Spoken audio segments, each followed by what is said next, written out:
Yeah. Check, check, check, 1, 2. Okay.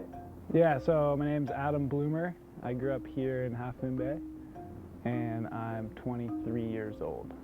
I think the day before we were kind of talking back and forth about like what time we were thinking about going out. I think it was a Friday, so I was actually working for a construction company. I remember watching the cam all day on and off. When I'd go to the bathroom, I'd like be watching the cam, and it looked fun. It was like smaller, but looked super fun, good conditions. I wasn't gonna make it till, I was gonna be stoked to even make it out before dark. And I remember like 2 o'clock rolling around, and I was getting all these texts from Agro and Tommy P and Luca, like that they were heading out, and Tim was on the ski. I just told my boss, I was like, I gotta go. I got something to do, I gotta go.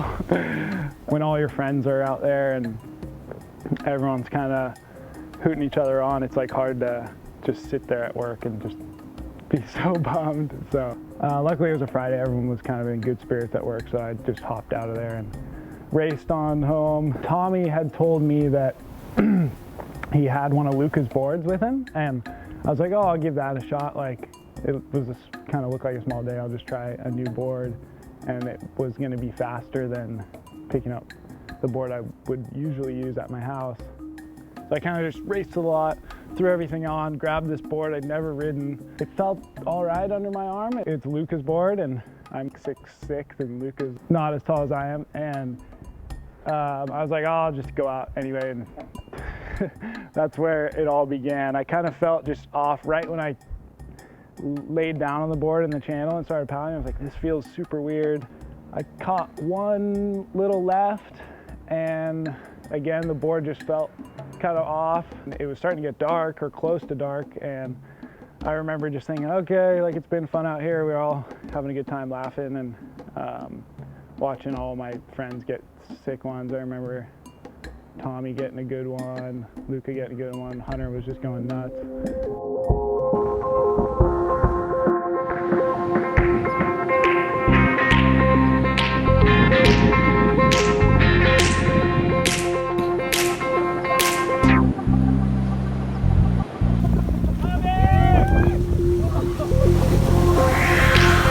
So I think that day there had been a couple of good days in a row, and we had some minus tides going, and the left at Mavericks was working really sick, and all the local boys were just going mad out there. Nice drop.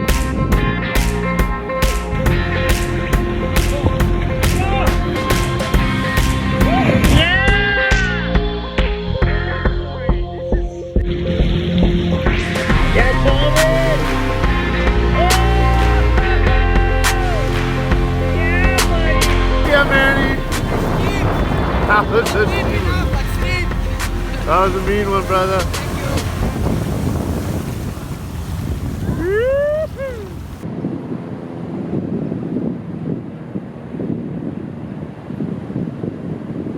Nice, oh, nice little cavern. I don't know how Bloomer went down, but I watched him and I was filming him, and when he came down with the lip, I guess it just blew up his head. He said his ears were bleeding for a few days after that.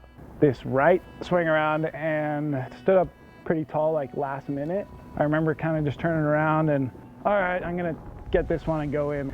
So I just turned around and started paddling, and the thing just kind of stood up, and I took like a couple paddles and I just wasn't in it, but I was too far in it to like back out.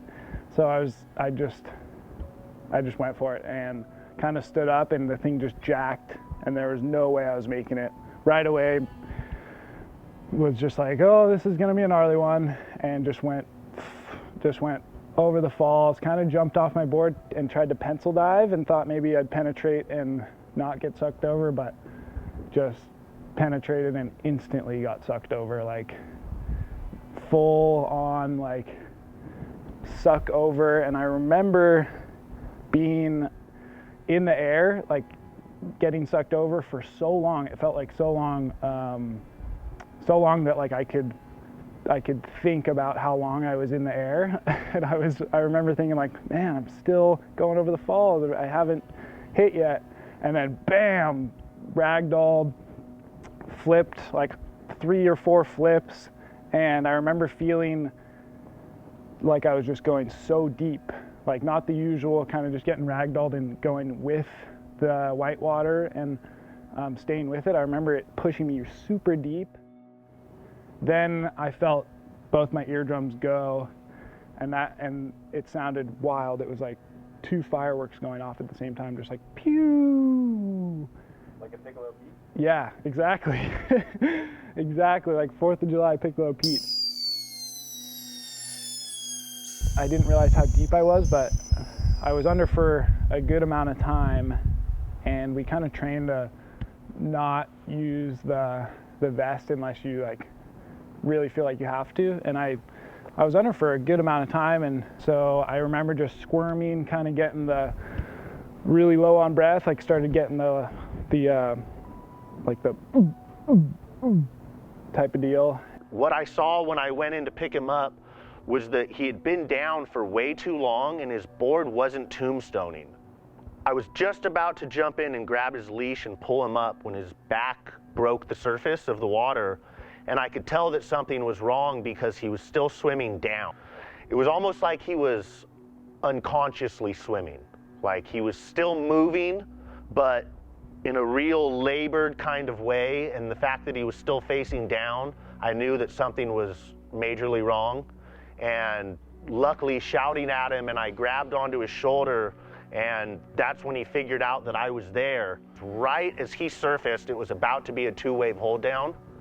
And so I think that I know that if I hadn't been there to let him know that he was at the surface and it would have turned into a 2-wave hold down, I think it would have been possibly a catastrophic situation.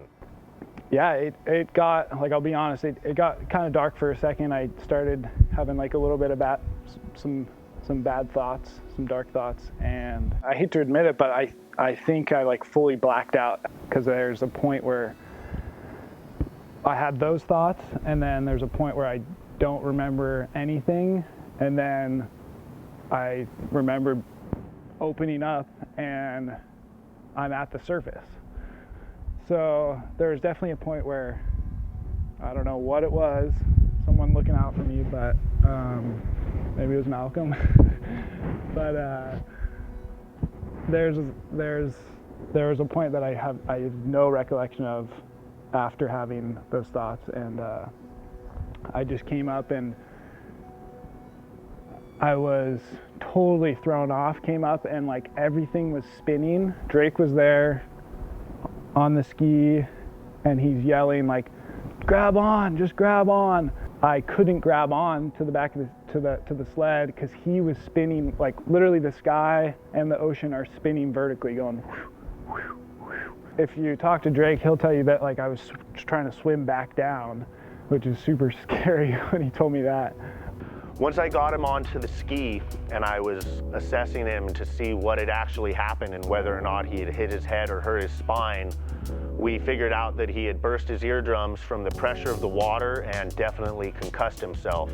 And his pupils were dilated and he was kind of coming in and out. So I held on to him and we rowed back into the harbor and dropped him on the beach.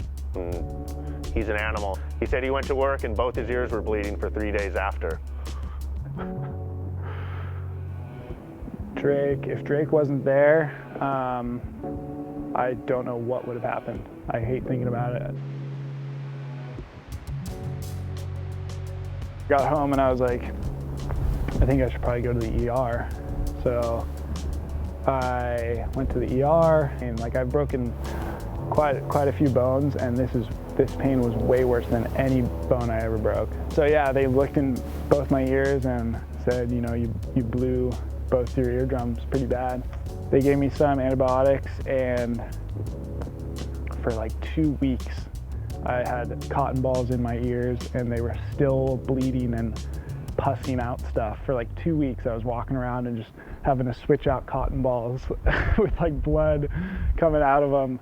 Growing up, I always heard the old guys say, like, there's no such thing as a small day at Mavs, and it's so true. Mavs is freaking gnarly.